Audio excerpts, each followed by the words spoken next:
திங்கட்கிழமையன்று திருச்சி கிழக்கு தொகுதி மக்களுக்கு நன்றி தெரிவிக்கும் விழாவினில் முதலமைச்சர் ஜோசப் விஜய் பங்கேற்பு. மேற்கூரை, மேடை உள்ளிட்டவை அமைக்கும் பணிகள் தீவிரம்.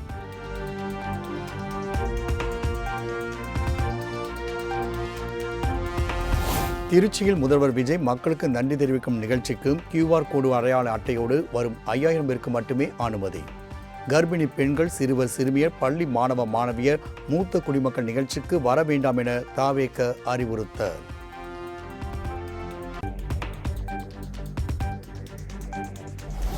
முதலமைச்சர் ஜோசப் விஜய் பயணம் மேற்கொள்வதை முன்னிட்டு திருச்சியில் திங்களன்று ட்ரோன்கள் பறக்க தடை.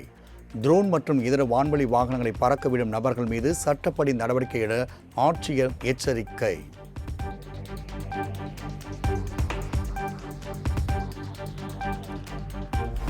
காலியாக உள்ள ஒரு மாநிலங்களவை பதவிக்கான இடைத்தேர்தலுக்கு திங்கட்கிழமை முதல் வேட்புமனு தாக்கல் தொடக்கம். ஜூன் 9ஆம் தேதி வேட்புமனுக்கள் பரிசீலனை. ஜூன் 11ஆம் தேதி வேட்புமனுவை திரும்பப் பெற கடைசி நாள் என்று அறிவிப்பு.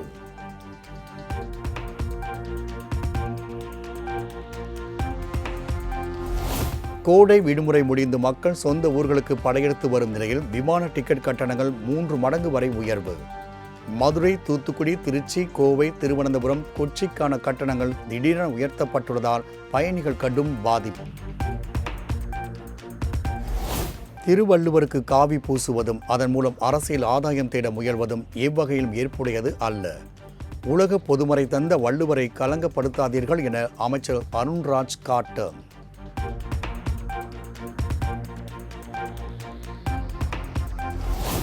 தமிழ்த்தாய் வாழ்த்தை பின்னுக்கு தள்ளுவது, திருவள்ளுவருக்கு காவி பூசுவது போன்ற ஆளுநரின் தமிழர் விரோத செயல்கள் கண்டிக்கத்தக்கது. காவிகளையும் அதனை திணிக்க முயலும் சனாதனிகளையும் தமிழர்கள் துளியும் ஏற்க மாட்டார்கள் என அமைச்சர் வன்னியரசு காட்டம்.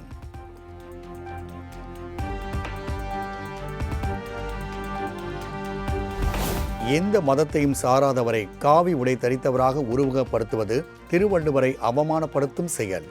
ஆளுநர் அர்லேகர் தமிழக மக்களிடம் மன்னிப்பு கோர வேண்டுமென மார்க்சிஸ்ட் மாநில செயலாளர் சண்முகம் வலியுறுத்தல்.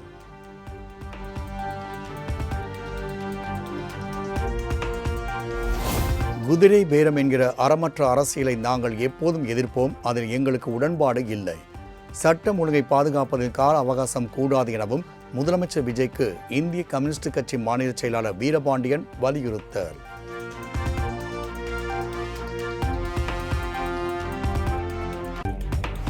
நான் ஒரு வார்த்தை சொல்லியிருந்தால் விஜய் என் வீடு தேடி வந்து துணை முதலமைச்சர் பதவி கொடுத்திருப்பார். நான் நினைத்திருந்தால் விஜய் நேரில் சந்தித்திருப்பேன். ஆனால் கூட்டணி தர்மத்தை கடைபிடிக்கிறதேன் பிரேமலதா விஜயகாந்த் பேச்சு.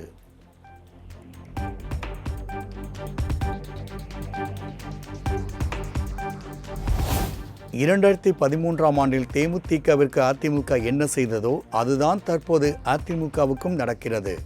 இதுதான் கர்மா என தேமுதிக பொதுச் செயலாளர் பிரேமலதா விஜயகாந்த் ஆவேசம்.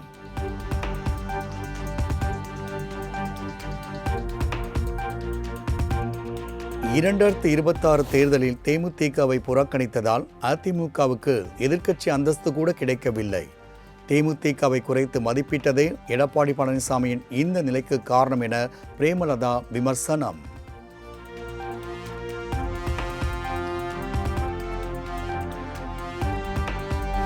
பதவிக்காகவோ பணத்துக்காகவோ சோபா செட்டுக்கோ ஆசைப்படாத கட்சி தேமுதிக.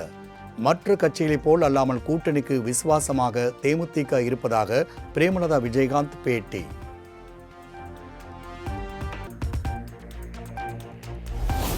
திருவண்ணாமலை மாவட்டத்தின் புதிய ஆட்சியராக வந்தனா கார்க் பொறுப்பேற்பு.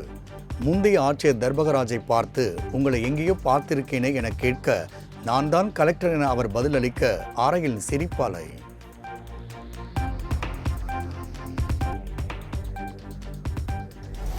சோழர்கால செப்பேடுகளை நெதர்லாந்திலிருந்து இந்தியாவுக்கு திரும்ப கொண்டு வருவது பெருமைக்குரிய தருணம்.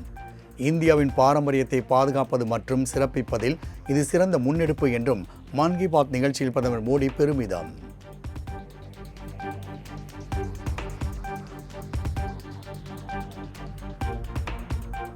இந்திய கடற்படையின் 27வது தளபதியாக அட்மிரல் கிருஷ்ணா சுவாமிநாதன் பொறுப்பேற்பு.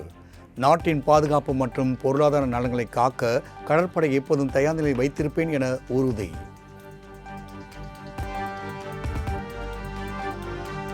கிரீன் கார்டுக்கு விண்ணப்பிக்கும் அனைவரும் கட்டாயமாக தாய்நாட்டுக்கு திரும்ப வேண்டிய அவசியம் இல்லை. பெரும்பாலானோர் இங்கு இருந்தபடியே தங்களது விண்ணப்ப செயல்முறையை தொடர முடியும் என அமெரிக்கா விளக்கம்.